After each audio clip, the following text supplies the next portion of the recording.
नमस्कार दोस्तों। किसी को अपशब्द कहना, चुगली करना, दूसरों की बुराई करना या जलन और ईर्ष्या का भाव रखना, ये सब आदतें न केवल आपके विकास में बाधा डालती हैं, बल्कि आपके जीवन में खुशियों को भी रोक देती हैं। क्या कभी आपने सोचा है कि हमारे भाग्य में जो लिखा होता है उसे बदला जा सकता है?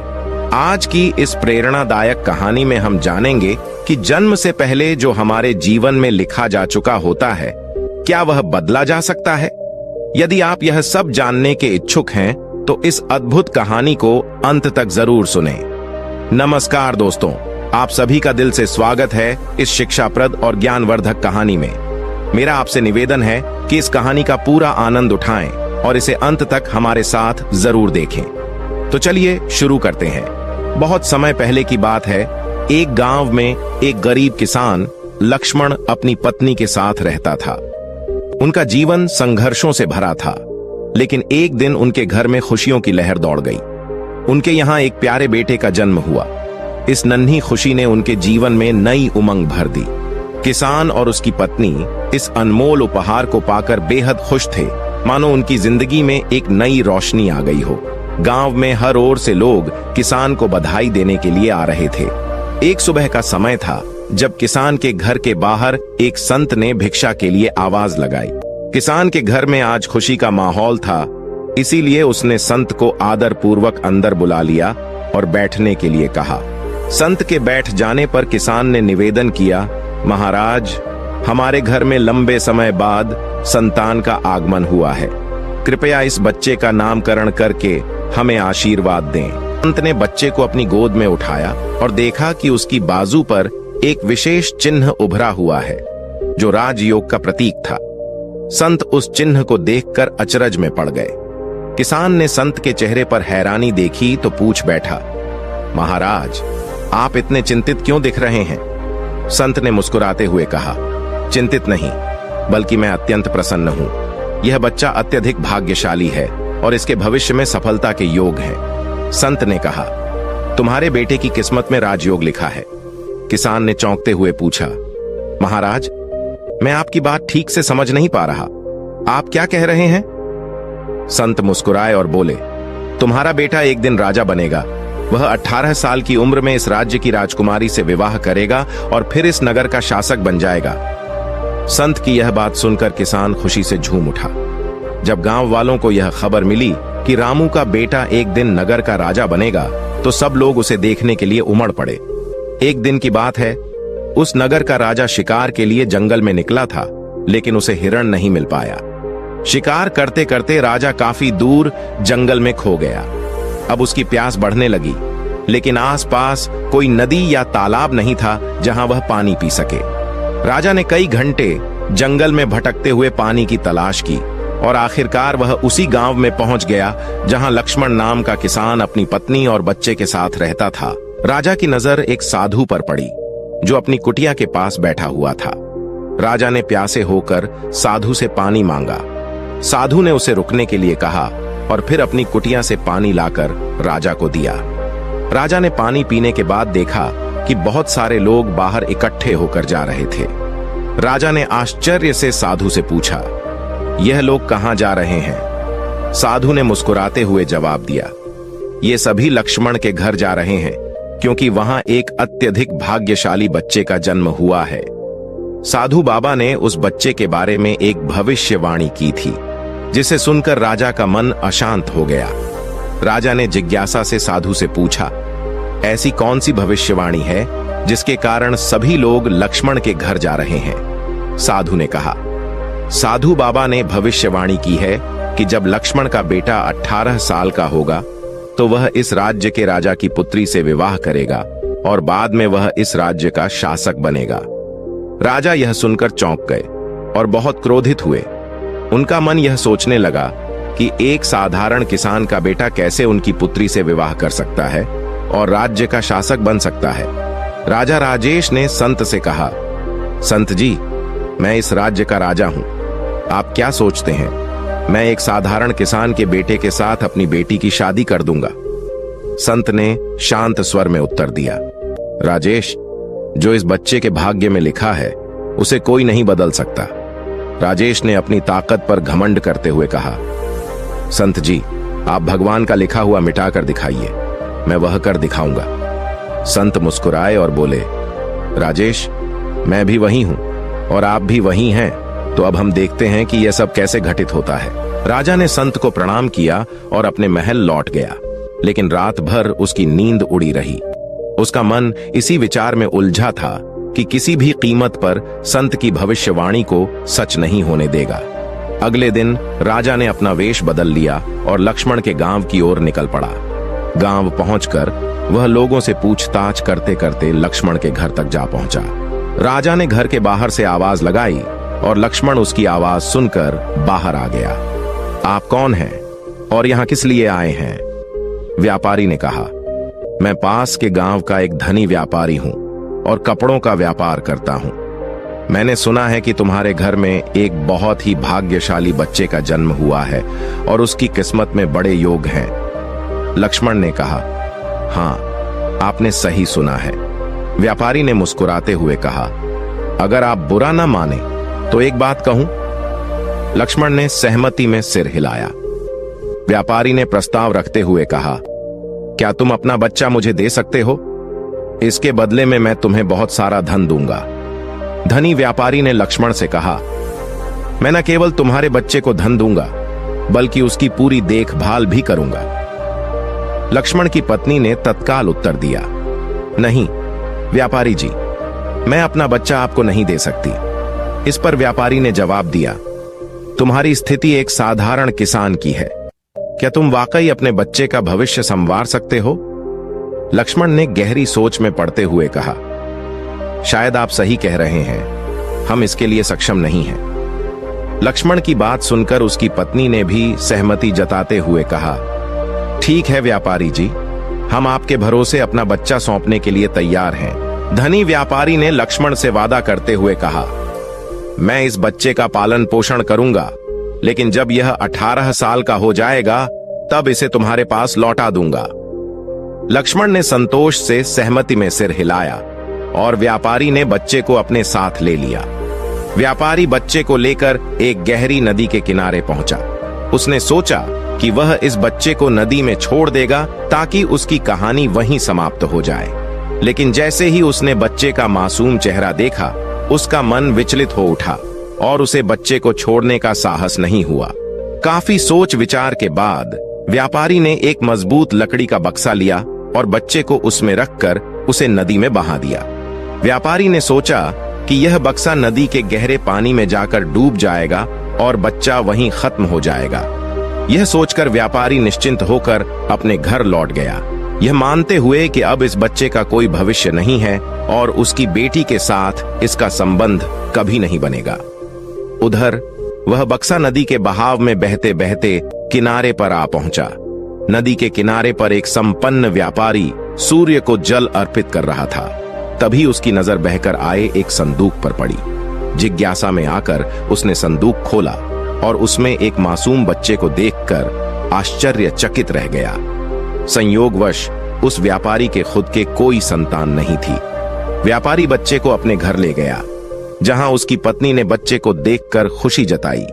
उसने अपने पति से पूछा कि यह बच्चा कहां से आया है। व्यापारी ने उसे बताया कि कैसे यह बच्चा नदी में बहता हुआ मिला। दोनों ने बच्चे को अपनी संतान मानकर स्वीकार कर लिया और भगवान को धन्यवाद दिया। अब वह बच्चा व्यापारी के घर में पलने लगा और व्यापारी ने उसका नाम विजय रखा। समय बीतता गया और धीरे धीरे 18 साल बीत गए। विजय एक अत्यंत समझदार और बुद्धिमान युवक बन चुका था। एक दिन जब विजय अपने शिक्षक से शिक्षा प्राप्त कर रहा था, शिक्षक ने उससे कुछ कठिन प्रश्न पूछे।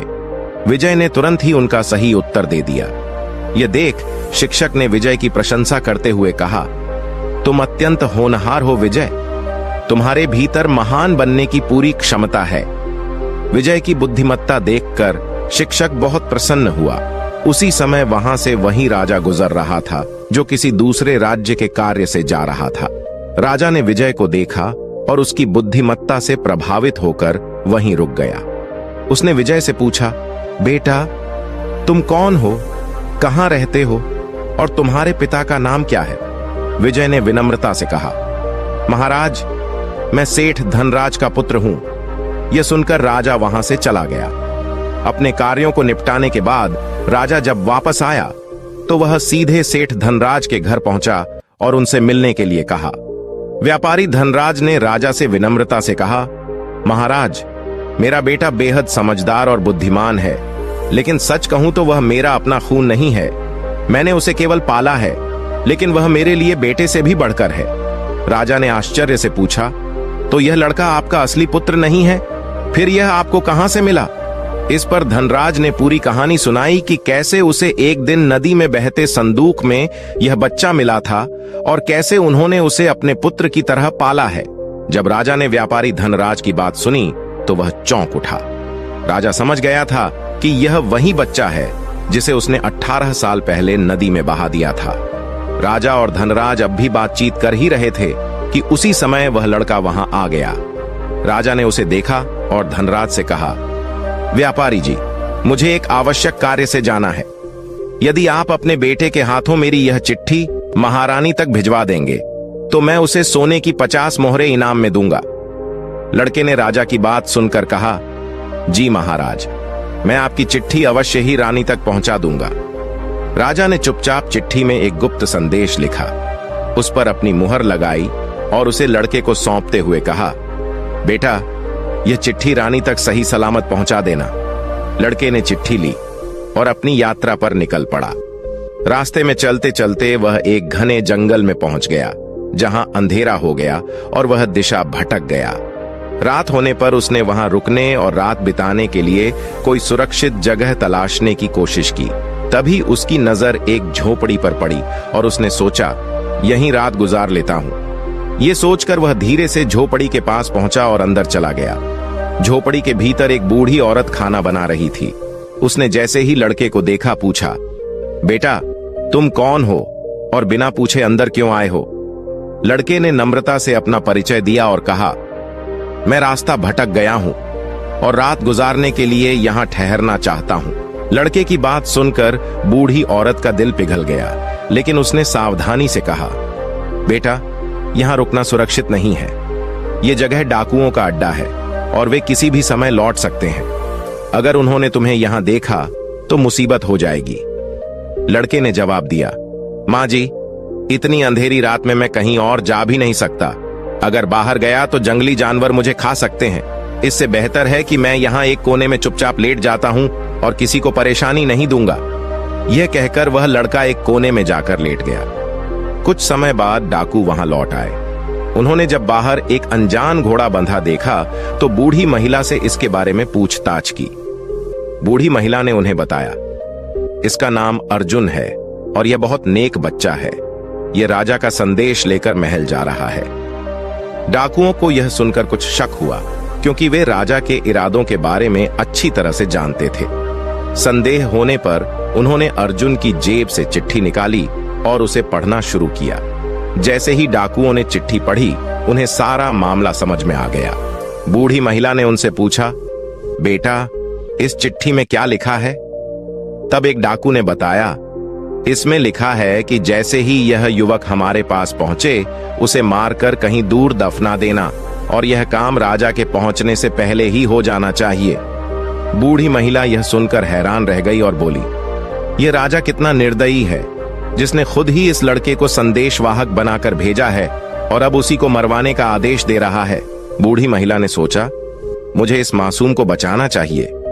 उसने डाकुओं से बात की और फिर उन्होंने एक नई चिट्ठी लिखकर उसे पुरानी चिट्ठी से बदल दिया और चुपचाप विजय की जेब में रख दी। इसके बाद डाकू वहां से चले गए। सुबह होते ही विजय जागा और बूढ़ी महिला को धन्यवाद देकर अपनी यात्रा पर आगे बढ़ गया। कुछ समय बाद वह राजमहल पहुंचा और उसने चिट्ठी महारानी को सौंप दी। महारानी ने चिट्ठी पढ़ी तो उसमें लिखा था कि यह युवक अत्यंत बुद्धिमान और योग्य है और यह राजकुमारी के साथ विवाह करने के लायक है। इसलिए मेरे आने से पहले ही इसका विवाह राजकुमारी के साथ कर दिया जाए। महारानी यह पढ़कर हैरान रह गई और सोचने लगी कि आखिर महाराज किसी अज्ञात युवक के साथ राजकुमारी का विवाह कैसे तय कर सकते हैं।